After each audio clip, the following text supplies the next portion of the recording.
Hello, everyone, and welcome to the Beyond the Hire podcast, where we dive into recruiting for the go to market space, what it takes to build winning teams, and how industry leaders got to where they are today. My name is Sandra, and I'm the VP of Marketing here at Bets. I'm also accompanied by Aisha, our co host. Hi, Aisha. Hello, everybody. Aisha is the marketing manager here at Bets, and today I'm very happy to introduce our guest, Lily Gibbens. Lily started her career at a 10-person agency before spending nearly a decade at Cerner, later Oracle, where she grew from HR partners to leading org-wide programs. She now heads up HR and recruiting for two early-stage edtech companies backed by a private equity firm, building people programs and bringing clarity to fast-moving teams. Welcome, Lily. Hi, welcome. Thank you. All right, so you sent me a lot of information in your bio, so I shortened it a little bit. Did I miss anything important here? No, I think that's good. I've had kind of an array of experiences, so I think you summed it up quite well. Perfect. All right, so Lily and I met a little while ago, and I thought she was so much fun. So I knew we had to get her on the podcast because we just hit it off. And she's had an incredible career. And again, big part of that being, at Oracle slash Cerner for a decade, which who is at companies for a decade nowadays? Not very many people. Truly not very many people. So I want to really dive in here because you started there back in 2015. Am I correct? Wow. Yeah. It's a long time ago. 10 years ago? I know, it's a very long time ago. So let's start there. So when you started the company, it was just Cerner, right? I mean, it was still huge, Yep. but it wasn't Oracle yet. Right. Yeah, it was still a global company, but it was definitely a lot larger than the company I'd come from. But it was not Oracle. It was not 200,000 people. It was closer to about Wow. 20. I mean, who doesn't know Oracle? So let's start there. So talk to us about your first role when you got hired there, and also how you found out about the company and how you got hired. Yeah. So I actually had sworn I would never work at Cerner. My mom had mentioned it when I was in school, and I had heard horror stories of the consultants that worked there, and I swore I would never go.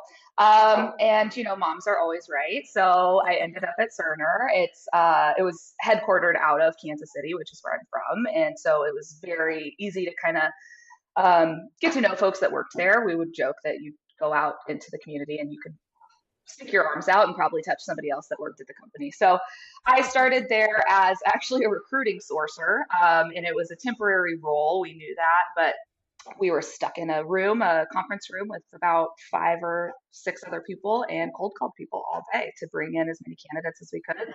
Moved into a business consultant role, which was the long-term role where they did kind of a training program, generalized program, and you got to kind of get slotted within the business based on your interests throughout that program. So from there, I actually moved to Denver, and that was my first really long-term role with the company.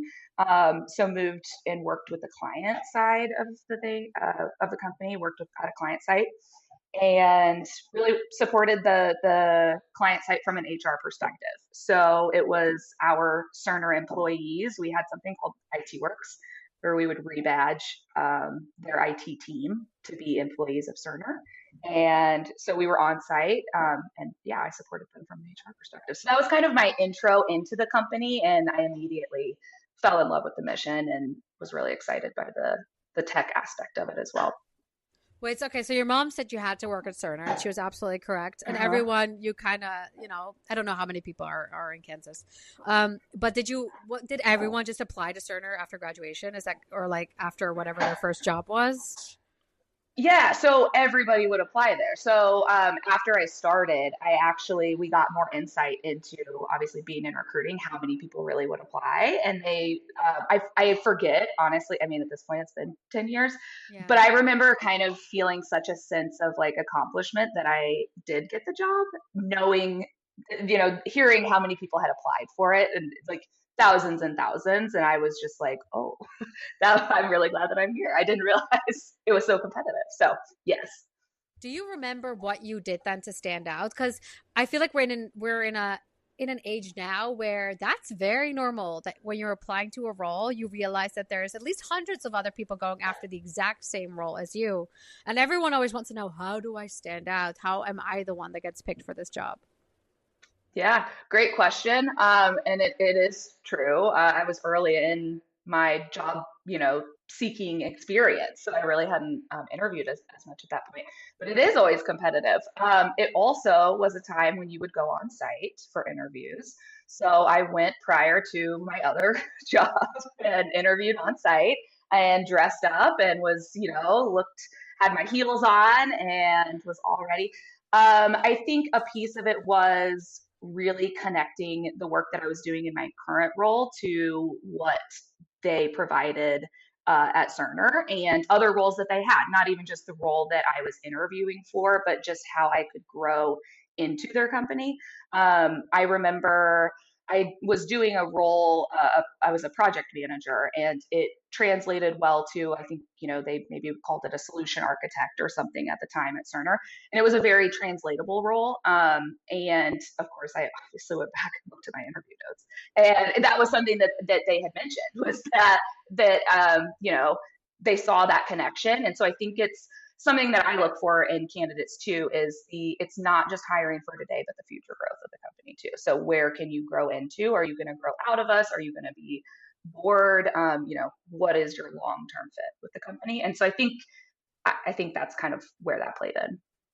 Nice. Okay. So I think that is really good advice, right? If you're looking for a new role, seeing how your current role or your previous role kind of slots in and what's similar about it. That makes a lot of sense. So then you mentioned you moved to Denver. Did you move to Denver for the gig? Did they ask you to move to Denver? I did.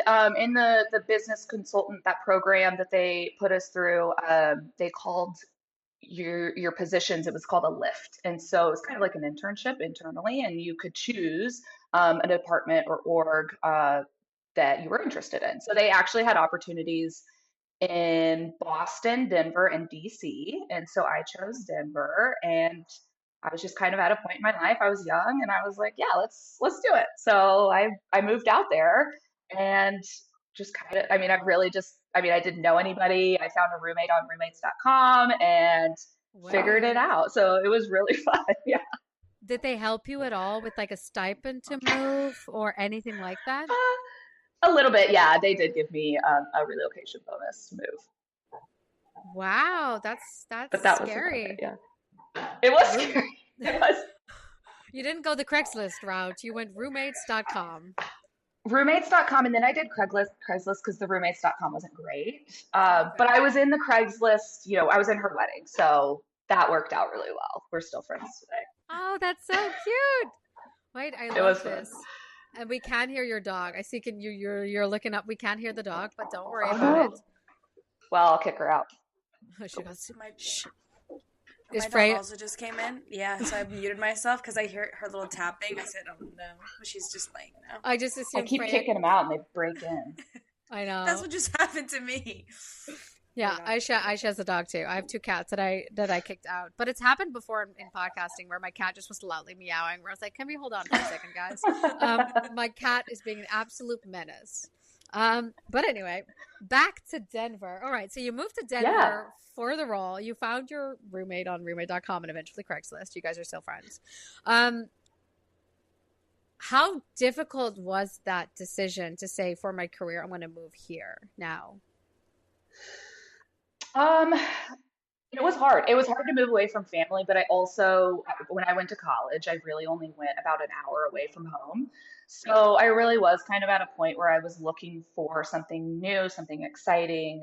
And it was with this company that's based out of Kansas City. So it felt a little bit safer to me, I think. I think that knowing that it would be kind of an easy transition back gave me a little bit of comfort, but it was scary. It was intimidating. It was definitely lots of times of feeling lonely. It was lots of uncomfortableness. It was lots of really having to figure things out on my own. But it honestly is like something I'm so proud of doing, and it was one of the best times of my life. It was absolutely incredible. And did you think you made more hours because you moved somewhere where you knew nobody? Was this kind of smart on the company's, side? We're like, we're just going to move her where she knows nobody, so she'll work really long hours. I don't know that I worked really long hours. That's a good question. I do think there was a lot of opportunity. I don't know that I worked extra long hours. I was in a time in my life. Now I've got a kiddo. And so, just in general, I was able to work longer hours at that point in my life. I could work late and go by the store. And I just didn't have as much commitment and responsibility in my personal life. But I don't think that they overworked me by any means. But it did. There was a business office out there as well, not a client office. So I eventually got to kind of support both of those, and so I think having me out there was some good value to having a body out there. I like the company's kind of what am I gonna call it? Philosophy, right? That they hire people early in their career.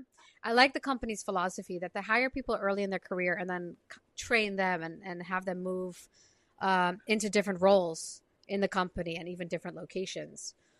How easy was it for you to decide what direction to go in? Because it almost sounds like you're back in school a little bit, making the decision on what major to pick. Yeah, that it was a little intimidating. Yeah, very much so. It's kind of like Harry Potter or something, like the Sorting Hat. I had a friend that went into compliance. I had a friend that went into an engineering culture team, somebody that went into finance, and so we really did all kind of spread out into the business. I think that the opportunity to move was really enticing to me, something that was very different and with a company that supported me to do it. Moving into the client role, I got to interview a little bit and meet the leaders that I was going to work with. And so that made it a little bit easier. I think that that's something that's through any role has always been really important to me is being excited to work for, the person that I'm working with, or my manager. And so the client leader that was there, the site leader was fantastic. He was a absolutely incredible leader and I loved working with him. So that made it a lot easier too. That's incredible. Yeah, I've never personally worked at a company with that many employees specifically. So I'm always fascinated by kind of how that works because even now I have friends today who are like, "Oh, my role doesn't exist anymore," so they want me to interview for another role within the company, and I'm like, "Okay, that I cannot relate less." Yeah. I think if Yeah. my, I think if they get rid of the marketing department at Bets, I doubt they'll be like, "So what do you want to do now?" I think they'll just be like, "Yeah, there's, we'll help you find a Yeah. different role." It really is. I mean, it's just such a different world, big companies. I thought I worked at a big company being at Cerner, and then we went through an acquisition and were acquired by Oracle. And I mean, totally different world. Like culture, all of it was insane. The movement, how fast they move, the moves between teams, because I did see internal movement a lot at Cerner, but it was a full loop. I mean, it could be months before you could transition to a new role. It would really depend on those internal teams and what they kind of would agree to. Um, at Oracle, it was very different. It was very fast paced. You would get a new role like that, and you'd be on a new team, and you were ready to run a new project. It was very project based. I feel like. So, for those who don't know, talk a little bit about what Cerner does and at what point in your career there they were acquired by Oracle, and then how Cerner changed when it was acquired. Yeah. So I was at Cerner probably for close to 9 years when they got. That's not true. They were acquired in 2023, maybe 2022. So I had been there close to probably 8-ish years at that point. It was a very Cerner. You asked what they do. So Cerner was a healthcare IT company. They would build things like an EMR. So if you go to the doctor and the provider or the nurse is on their computer and typing in the notes, that system that they're typing into is what we would build. That said, it was a very, like I mentioned, they were in Kansas City. It was a very mission driven space. Our CEO was a fantastic speaker, and he just had such a knack for getting everybody really rallied behind the mission of the company. And I really enjoyed working under him and in that leadership. He passed away, I want to say, maybe in 2020. It was prior to COVID, and so there were some changes there. But going through that acquisition, um, it it was interesting. It was very interesting feeling like such a large company and then moving into really kind of like an org of a very larger company. Like our companies are slotted in as like one piece of this mass company, right? So the culture was very different.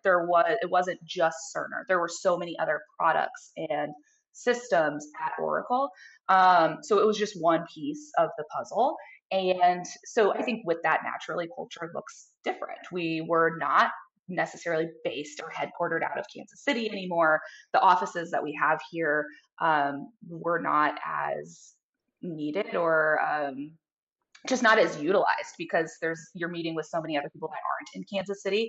Our workforce grew by, you know, so much. And so the role that I was in when we were acquired, I actually was doing some culture programming through one of the offices itself. So my role changed quite a bit because, like I mentioned, our that priorities changed. The in-person office was not as much of a priority, but yeah, that was kind of my intro and kind of that transition into Oracle. That's really interesting. And again, to me, Cerner is already a huge company, but I can imagine, once you once you're in Oracle, Cerner seems really small. Um, how It's do crazy. you how do you stand out in such a huge organization? That's a great question. It's very intimidating. I think that it was intimidating. I think an acquisition, I've only been through one, but can feel a little bit scary, even if it wasn't a large company and you don't feel like you need to stand out. But like, how do you prove your worth? I think there was a Yeah. sense of that, and proving, how do I fit into where we're going? What is the future of this? What does this look like? And what's going to be my role in it? So I started by having lots of conversations. I met with my the leader that was an Oracle employee that we were reporting through, and talked with her about a lot of the programs and projects that I ran, things that I really enjoyed. Kind of almost like a pseudo interview. I really talked to things that I enjoyed doing, things that I have excitement in, um, and just let her know I'm really willing to do other projects. If there is an opportunity, I'm open and willing to step in.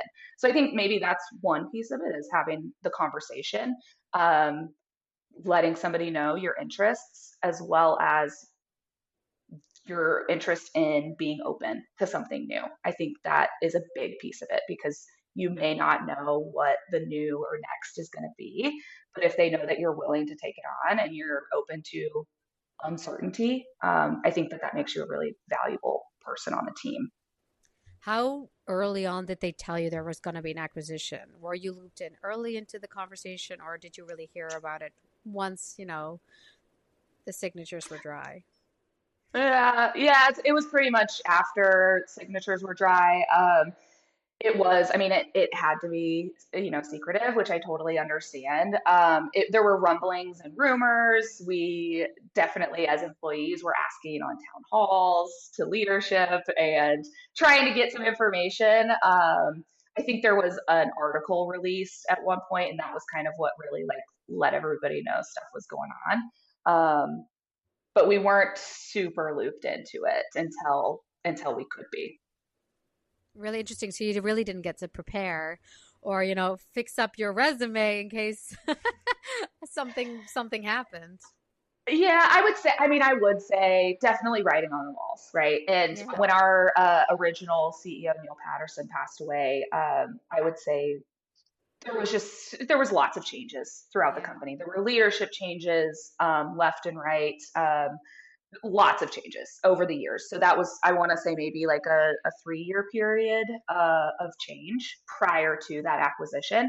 So with that, there was lots of other people, other employees in and out of the company in that period, through that time. So definitely a period leading up to an acquisition, where you could kind of get your resume prepped and figure out what your next was. But I really loved the work I was doing. And I was kind of along for the ride at that point. I was kind of excited to see, like, even when that acquisition was announced, what could happen? What are the possibilities? So I was really intrigued by it. I find it really interesting, right? Because you stayed for a long time, even through all of that, and you said there were 3 years of change. I can imagine a lot of other people would have taken, any big happening like your CEO passing away, and I'm so sorry to hear that, as a time to say, I'm going to leave. The culture, I'm sure, has changed at that point, or, the company you joined is the company that it is today. Why did you decide to stay? And is that just your personality? Like, what would your advice be to other people who are contemplating leaving versus staying? Yeah, I think a big piece of it was I worked with a lot of people that I loved. I loved the work we were doing. I would always joke that I totally drank the Cerner Kool-Aid. I mean, I was so on board with what we were doing, and I also really appreciated the ability to have that internal movement. I did have the opportunity to kind of move around and get to do different jobs. So I was very um, excited by my work. I definitely stayed. There was always a new interest in what I was doing. I was still learning new things. So I think that helped to keep me really interested as long as I was. And like I said, working with a lot of people that I was still learning. I wasn't bored yet. So I think that's what helped me. When you're contemplating it, I would say I think it's really good to stay and, keep a pulse on your happiness. Like, you shouldn't have the Sunday scaries, or, I think that those things come around every once in a while, obviously, but in general, I don't think that a job should cause you a ton of grief. It should be something that you enjoy doing and you like the people and you get excited about some projects, right? It doesn't have to be every single item, but if it is dragging yourself in the door, it's probably time to move on and find something new. I think that that's what is exciting about candidates that I'm looking for. Like, I want somebody that's excited about their role. And so if you're no longer excited by your work, um, maybe it's that company, maybe it's not, but I think it's probably a time to explore a new role. So, I mean, I really like that you're saying that, but I do know a lot of people don't have that luxury because they don't have the Sure. tenure that you have. And after a year, I know some people develop the Sunday scares, or maybe even after three Yeah. months if it's just not the right fit. Having been at a company as long as you have, being a hiring manager, being responsible for recruitment, how do you feel about short stints, short tenures? Like, what would what would be a red flag for you? I don't mind a short stint. I think, like, in interviewing, as long as somebody can talk through their career path and the choices that they made and why, it makes sense. It would probably be a red flag to me if they go through their career path and they left each role because there was conflict on the team. That might be a common thread for me, that maybe it's that candidate. But if it's somebody that was always looking for that room for growth, that next thing, they had a tap on the shoulder, somebody in their network asked them to come to this role, all of that makes total sense to me. And that sounds like somebody that's hungry and excited for a new project and somebody that would fit in with the culture that we have at my company. So um, I don't think I see a red flag or a green flag either way. It would kind of just be based on how they could speak to it. That makes sense. And I always, when they ask me, because they know I work at a recruitment company, though I do always say I am not a recruiter. But I know a lot about recruitment, but I personally am not a recruiter. But I get asked a lot about this, and people show me their CVs, and I'm like, what would you think, or what would your gut reaction be to my CV? And I had this conversation recently with a VP of marketing at a cool company. I won't say which one because then they'll know I'm talking about them. Um, but they had a lot of shorter stints, but all within the same type of job title, all within tech companies. But, one of them was a layoff due to COVID. One was because they couldn't raise their next series. So none of them really were their own choice necessarily. And now they've been at their current role for about 3 years, but they want to make a move. And I'm like, oh, you have a lot of shorter stints. It might be to your benefit to stick this one out a little bit longer. Do you think this is something people really do look at? I mean, I think I can't say people don't. It is something, if I'm being really critical and I'm Yeah. trying to narrow down my candidate pool, it could be something that I glance at in between two resumes. Maybe that's one that I nix. But I also would say having a very strong resume would still get me to chat with somebody. So I want to see the impact, not just a bullet point of, what are the tasks that you did, but why? Was it something that you came up with and it was a new strategy that you wanted to implement to simplify something, kind of a little bit more. And I would also say making sure that whether it's CV, I don't see it for every applicant, but definitely like your kind of intro at the top of your resume, really making that specific to this role is also very beneficial. I think that that helps to make a resume stand out versus a very generalized statement that you could use on that same resume for any number of roles, when it kind of hones in more specifically on, and it doesn't have to say my job title or the company name, but I am looking for X, Y, and Z, and those are things that are very clearly part of this role. That's helpful for me versus just a blanket statement. So if I can tell that somebody put a little bit of effort and they have an interest in this role, I think that that shows me they have the interest. Um, I would chat with them. I don't think that I would nix any resume just based off of a tenure, but I look at it. It's not something that I don't look at. I'll be aware of it, and maybe I'd ask about it in the interview, but I not think something that would be a major red flag. Yeah. no, I think that's a very comforting answer, actually. As in, like, yeah, we're all aware of it, but that wouldn't stop me. I think that's a very comforting Yeah. answer for everyone currently in that position, because especially with all those layoffs, right at the start of COVID, and then the few years after, where every single company was pretty much doing layoffs. A lot of people have gone Still, through it feels ups and like. downs. Yes, yes. Yes. It can be a little bit scary, and that's why I can imagine also it's hard to leave a gig where you have some type of job security. I have a million more questions about like your favorite hire ever, but before I dive into those types of questions, you did eventually leave Oracle I for did. your current role um, after a decade. Yep. Yeah. I finally found a role that I was really excited about. It was kind of, I had a lot of various experiences, and I would say the common thread really was always people. It was onboarding, it was working with people, it was training them, making them feel comfortable doing event planning. There was really all this common thread. Culture was really prevalent for me, and so this role really encompassed all of it. It was very, very vague. The job description, I even got on the interview, and it's like, What do you it's a want? pretty vague description. And they said it was on purpose. And yeah, it was a really quick move once I met with them. But I was immediately just like drawn to the company and what they're trying to do, and the people that work there really are exciting too. So yeah, I finally did make the move. So tell us exactly what your role entails and the company you work for today. Yeah, so I work for Burks Group, and they are a private equity firm under another company called News Press and Gazette. So it's a family-owned business, which is really prevalent in the culture at the company. My role specifically at the Burks Group, they have various arms of the business. I work and support I support their ed tech department, which is comprised of two companies, about 30-ish people each. And so I support them from an HR perspective. So full cycle recruiting, benefits policies, annual review processes, people, culture, all of it really rolls up to me. See, I love the move you made, like from Oracle to a company like this, PE.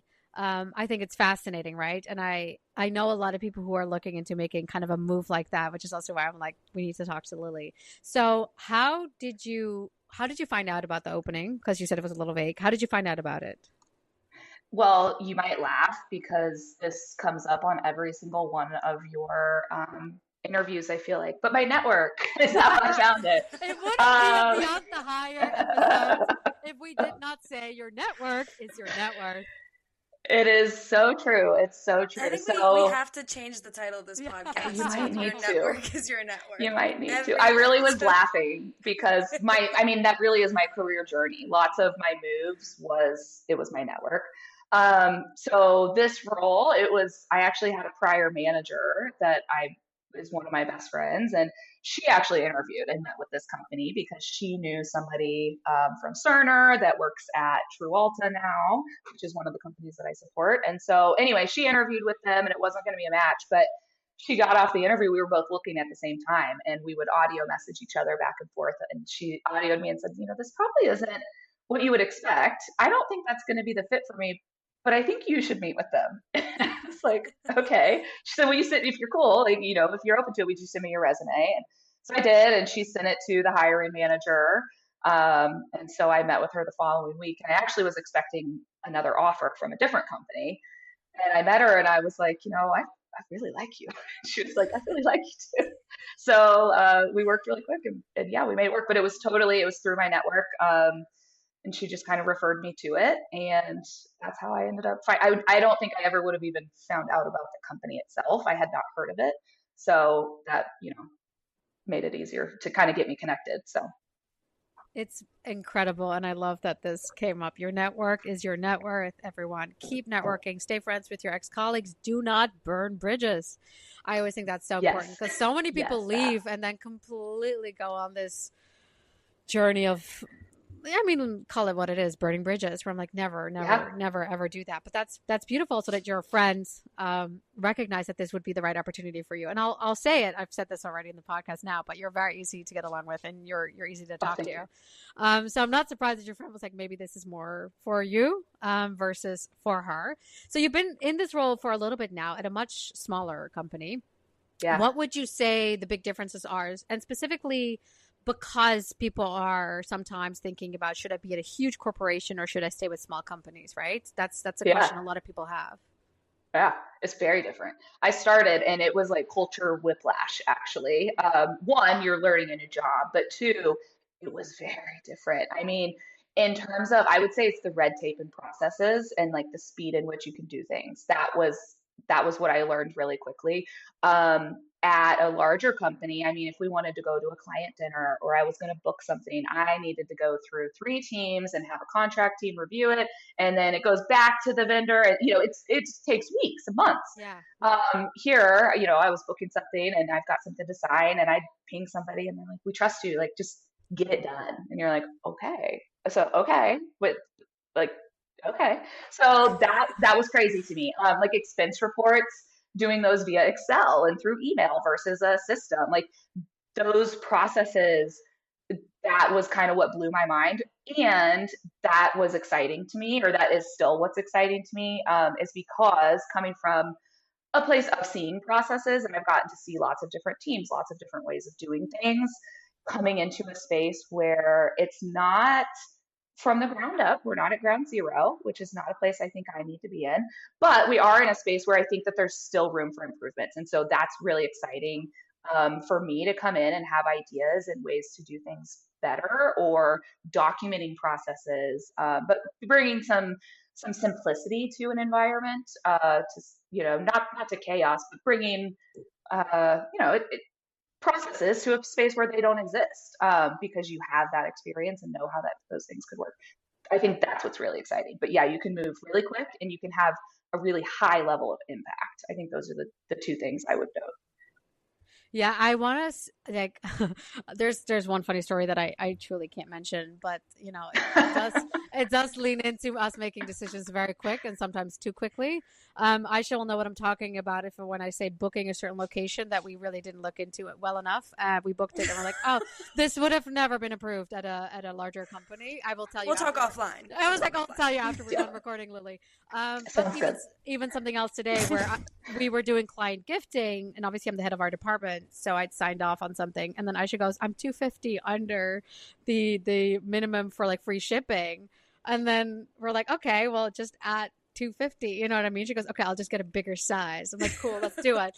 And, sign off, go. And it took like all of 2 minutes, and I can only imagine at a big company that would be another week of conversations whether or not you could add that $2.50 get free shipping, you know? I think at that point you probably just Yeah, pay for the shipping. Yeah. absolutely. Yeah. Yeah. No, it's so fun to just, like for example, one of my companies has an annual review process. They've existed and been around a little bit longer than the other company, and the other company doesn't have that. So we're kind of moving towards a pay for performance methodology, and it's really fun to get to give my opinions and kind of build out that process.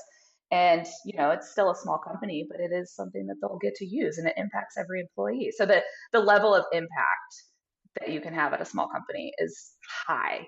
So that's what I would tell people that are interested in that. I would push you towards a smaller company. So would you say one is more stressful than the other? Mm. You know, that's a great question. I would say it kind of. I really have to think about. Actually, I would say it's different levels of stress, different kinds of stress. It could be maybe at a larger company, you're stressed because of the red tape. You're stressed because you do have to try to find the right team, and you're not finding who can fix this ticket for you, or who can, who's the security person that can let you in the store. I think that there's different stressors.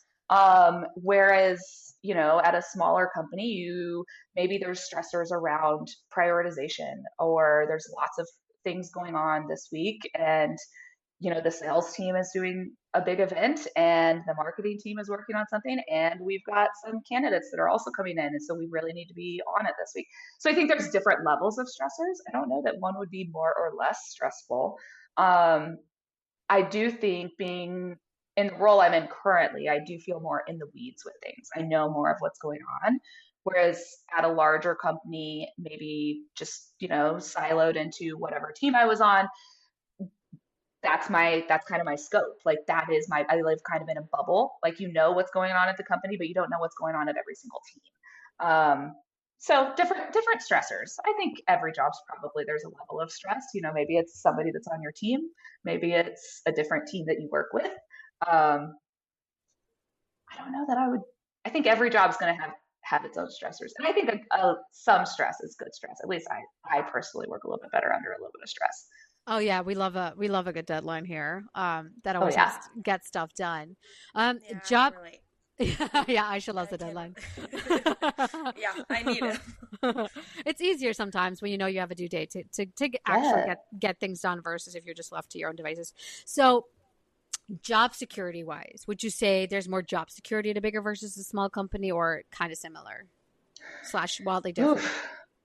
That's Hitting a you with good the hard question questions. too. Yeah, it's a good question. I think it kind of depends. I think you do need to show your value, but I also think, at a larger company, you could be more there. Maybe there's potential to be overlooked. Maybe the people making those decisions don't know your name. That, I think, could be a high possibility. At a smaller company, I do think you are empowered, and you have the ability. I think this is true at a large company as well, but to have those conversations and continue proving your value. I think that that's important in any role to do. But you have, like, I would encourage anybody at any role, not just a small company, but really to not silo yourself, and to know folks cross functionally. And I think building those relationships is always really important. Um, I don't know that that gives you more or less job security, but I do think that being involved, and you can't let somebody go that is making high impact. And so I think being involved and doing good work is always really important. Like I said, I think that would be maybe a concern or risk that I think at a larger company, it may not be your manager, your direct manager, or maybe even their skip level that's making the decision. It could be many, many levels above them. Yeah, that makes sense. So I told you I want to lean in a little bit on the hiring questions now, but um I have so many questions. Where do I start? So the first time you actually had to hire, do you remember like your first success story where like I feel really good about this one, or like your first cautionary tale? Oh. Well, I got thrown into hiring very quickly when in my current role. I was a recruiting sourcer very early in my career, but would pass them on to the recruiting team to send them through the loop. So really coming into my current role is when I got to do full cycle recruiting. I think I've grown a love for it, but my first hire was an implementation manager and a relationship manager, and they both were hired really quickly, right after each other, maybe a week apart.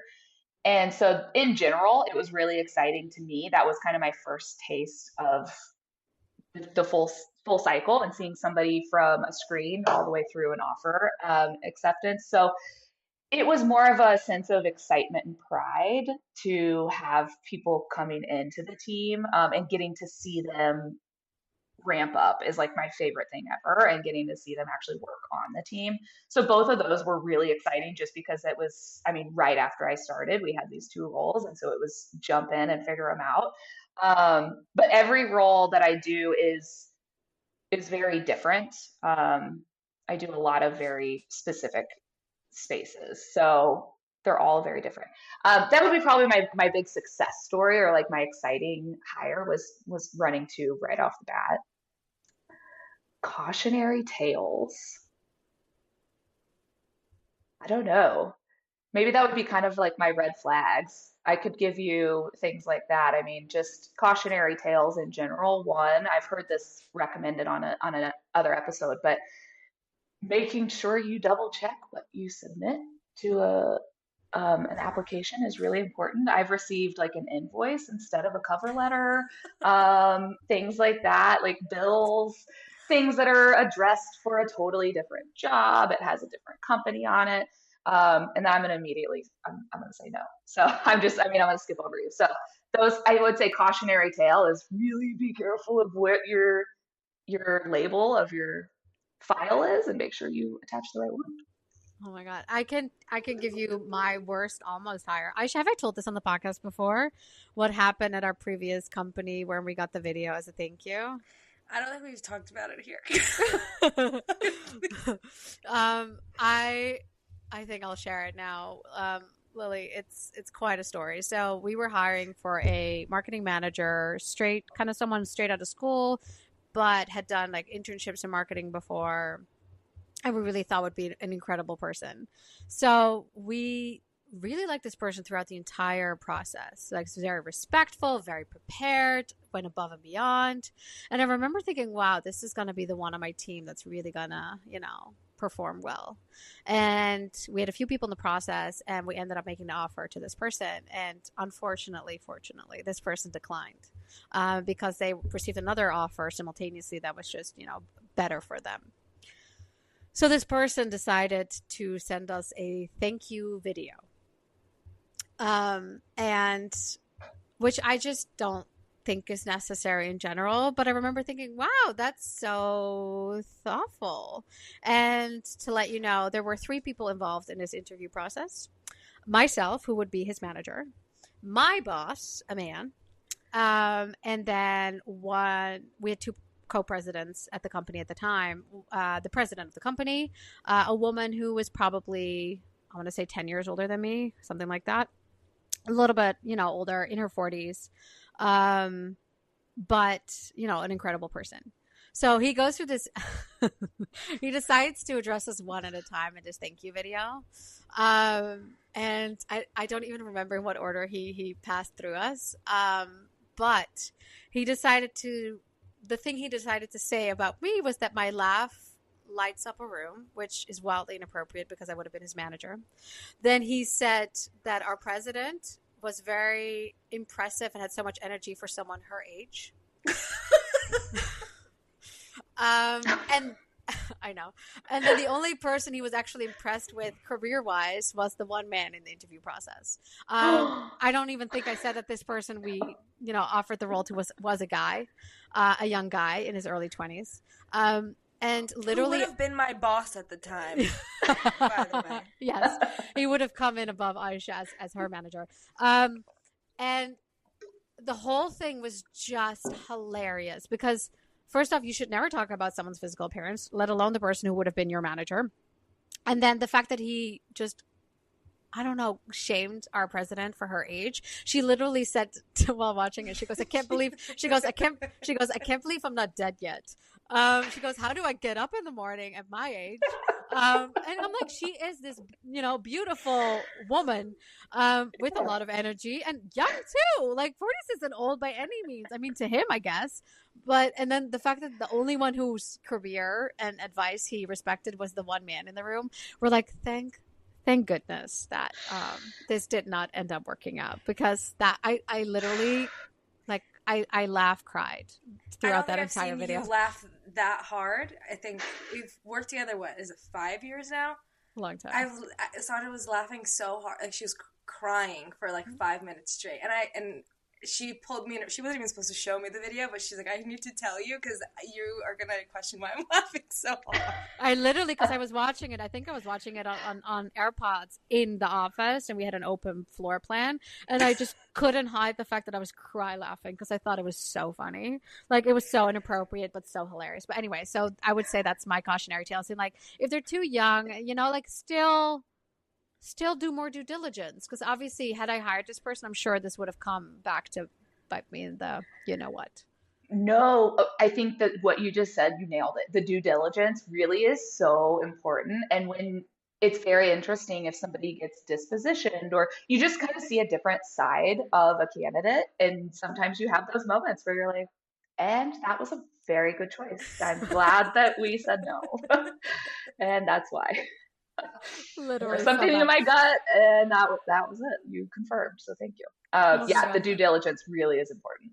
Yeah, and I know, Bets, obviously our actual recruiters are really good at this, and this is why I am not a recruiter, because obviously that happened to me. Every other hire I've made, and again, this ended up not being a hire, thank goodness, but every hire I've made so far has been amazing, but that one just... Woo! That was not a good one. Yeah. That was not a good one, but hilarious nonetheless. And also a story that, I will cherish forever. I don't have the video anymore. I wish I did. Otherwise, I would definitely show it to you. I wish it's a good story. It's amazing. Yeah. I should have saved the link when I left our previous company to still show it to people if it's still live.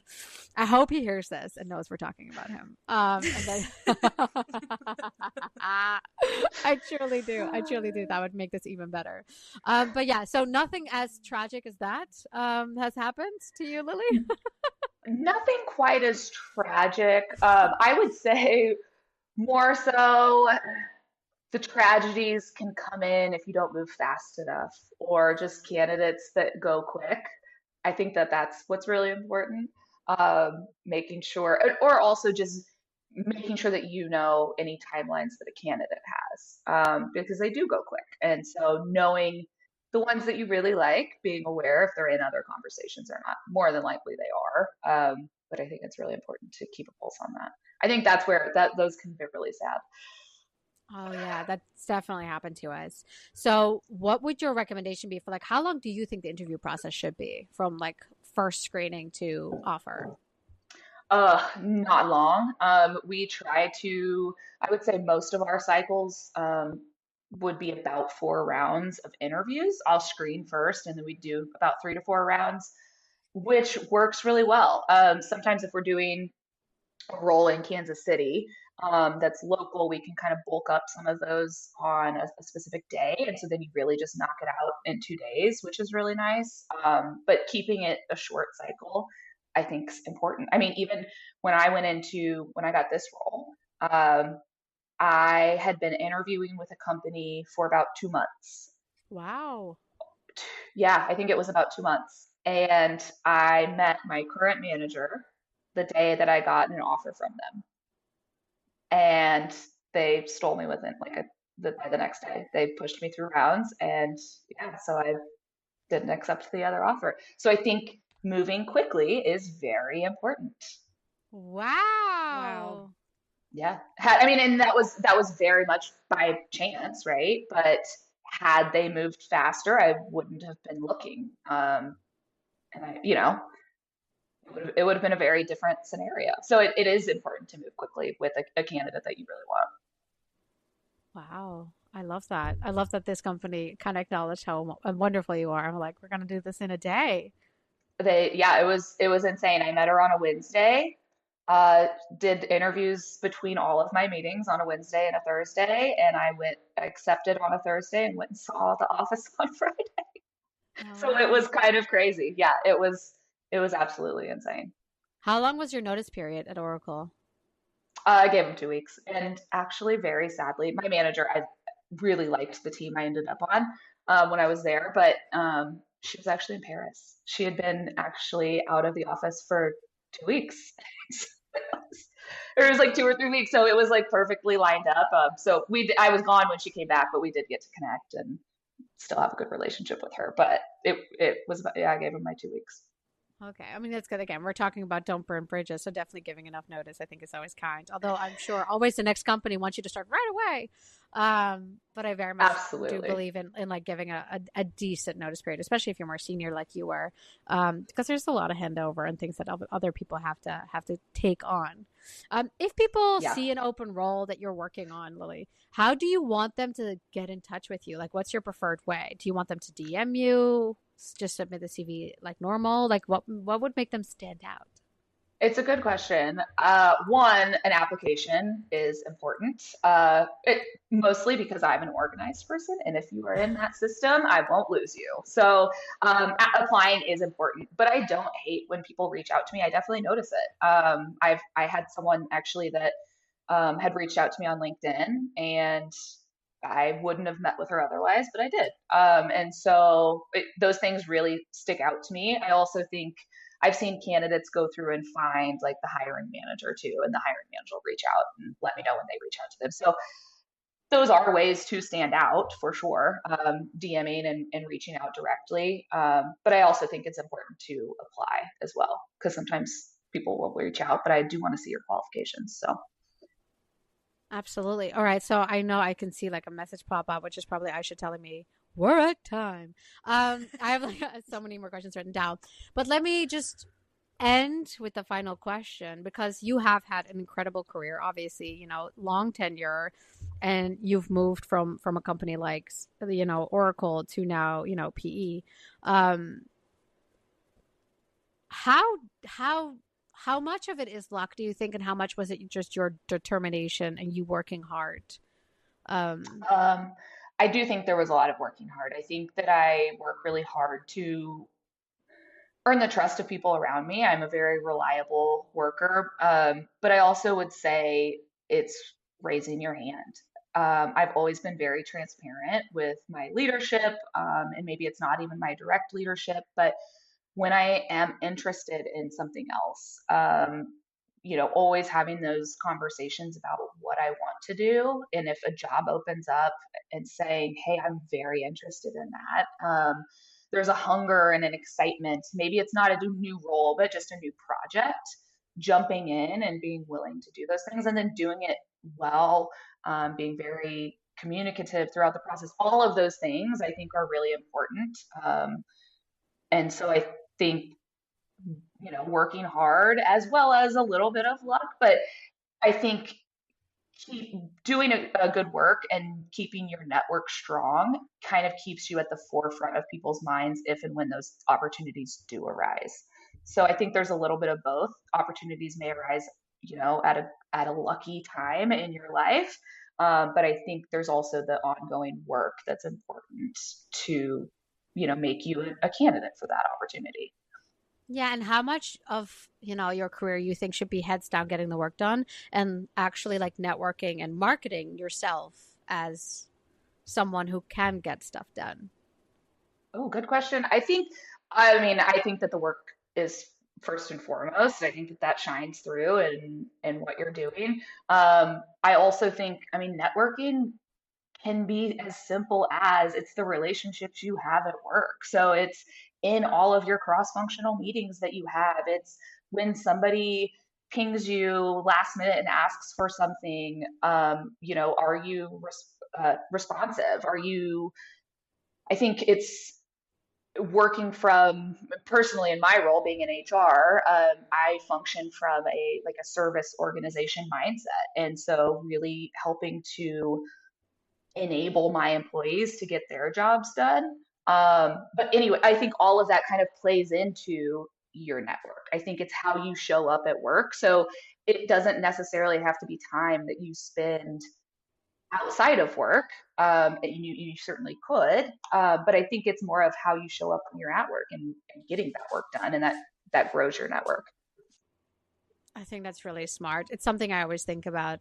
Um, how much time should you just be heads down working, and how much time should you be promoting the stuff you do that other people might not notice? And I think it probably also, depends on the type of manager you have or leadership team Sure. on what's recognized. But this was absolutely amazing. I know we're out of time, but thank you so much, Lily, for coming on. I feel like I've learned so much, and your career's been absolutely incredible. I'm very excited to kind of keep following you. And for everyone who's not, connect obviously with Lily on LinkedIn. We'll make sure to have everything tagged. And thank you everyone for listening. This was Beyond the Hire.